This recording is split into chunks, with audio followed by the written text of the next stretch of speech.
Thanks very much, Luisa, and it's my pleasure to welcome you all to this workshop. And it's really the first workshop where we try to combine research questions that are happening in microbial ecology and looking into environmental samples with more medical questions in microbiome research. And at least to my knowledge, is also like at least one of the few, if not the first event aiming at bringing these two directions together.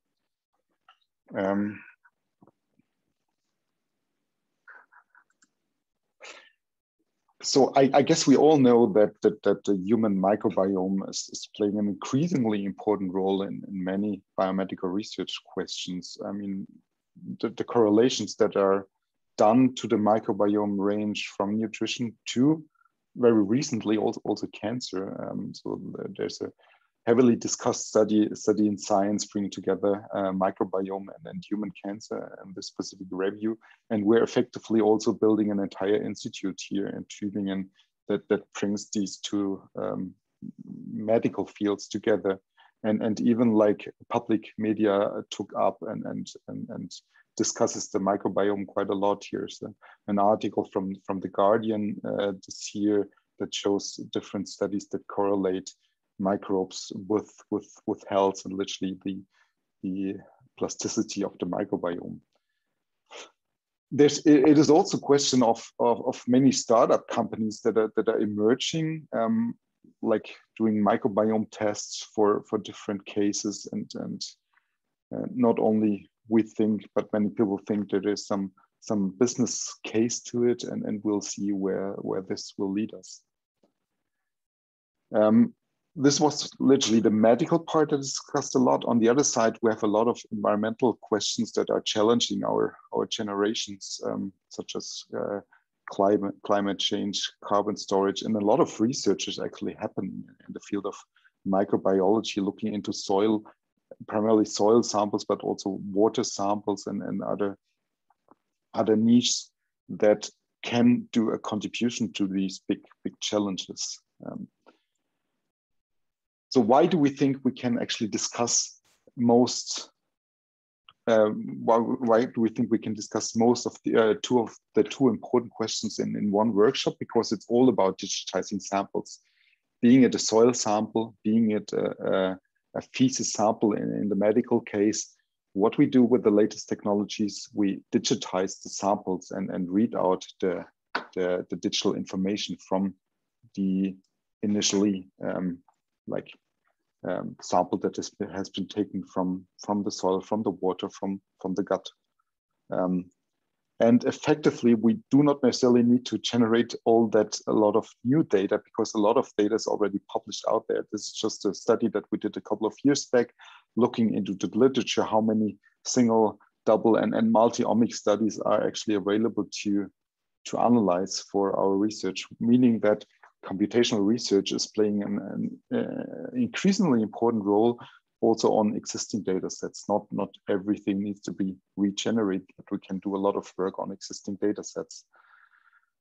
Our topic here at the Quantitative Biology Center in our infrastructure setting, we work a lot on making data more sustainable, which means we're developing methods for really making sure that the data that has been generated in the past, that is being generated at the moment and in the future, that is also reusable for research in a way. And there has been an intriguing study in 2014 that showed that 80% of the data that is older than 20 years is not usable anymore. So we want to make a difference there in order to make all the existing data reusable for microbiome studies, for example, for microbiome studies in the environmental case or in the biomedical case.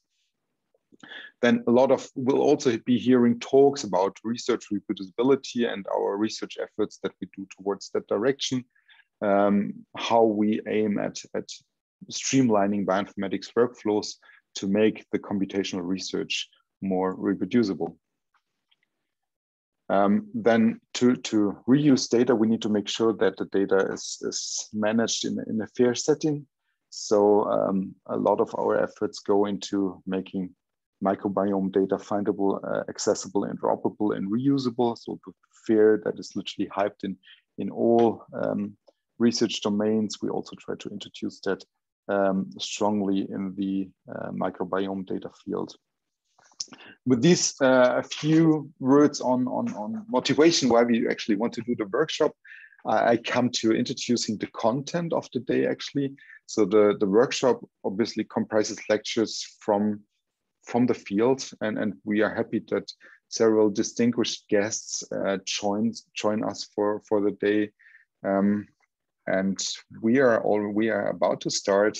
Just to introduce the numbers. So welcome Nicholas Youngblood from the local Max Planck Institute, who will be giving a talk on bioinformatics approaches for assessing gut microbiome diversity and host microbe coevolution. Then we have Kate Thompson from the geosciences here in Tübingen, who will talk about omics lenses, how they look to the to microbial ecology, and what type of samples they're using. Then a local colleague here from the Quantitative Biology Center, Daniel Straub, will introduce about our best practices for microbiome data analysis that we established here at the center, followed by a lunch break. Then we have Gisela Gavanet, who will talk about our efforts within NF Core to make NGS data more reproducible. Also, Gisela is a colleague here from the Quantitative Biology Center. Then we have Daniel Huson, who is a professor for algorithms in bioinformatics here in Tübingen. He'll present a talk about analysis of long-read microbiome sequencing data. Then we have Shrikant Mantri, who is from the Natural Products Group from Nadine Zimmert, who will also talk about their efforts for biosynthetic gene clustering from a Tübingen strain collection. So we'll be looking into local data and how they use TELSeq and nanopore data to get hold on information in these data. After the coffee break, we'll have Yong Lin, who is from the National Children Health Institute in Rockville, Maryland, who will present very recently published work on differential abundance and correlation analysis of microbiome data, challenges and solutions towards that question. And then we have Greg Poor from the University of California in San Diego, talking about microbiome analysis of blood and tissues, and such as cancer diagnostics approaches. So here we already see the integration of microbiome research with cancer research. And at the end, we'll be very happy to invite you to a social event. We'll be using the tool Gather Town, and you can create an avatar and walk through rooms. We recently, not myself, but many colleagues had a test on that on the NF Core Hackathon last week. And from what I've heard, that has been a very successful tool for bringing people virtually together. With that, I'm already at the end. Some additional remarks. So please, well, we all know that it's occasionally difficult in the virtual setting, but please use the Q&A sessions to interact with the speakers. We do not record the Q&A, as Luisa already mentioned, while the talks will be recorded and streamed to YouTube if the speakers agreed. After the workshops, will hopefully be still available and can continue discussions. And very last point, I'd like to thank very much all speakers. It's really great to have you here today for that virtual QBiC workshop.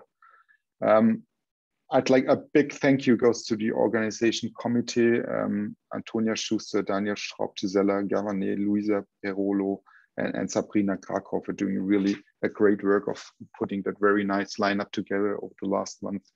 And Luisa and Antonia also agreed to moderate the morning and afternoon sessions. Also, thank you very much for doing that.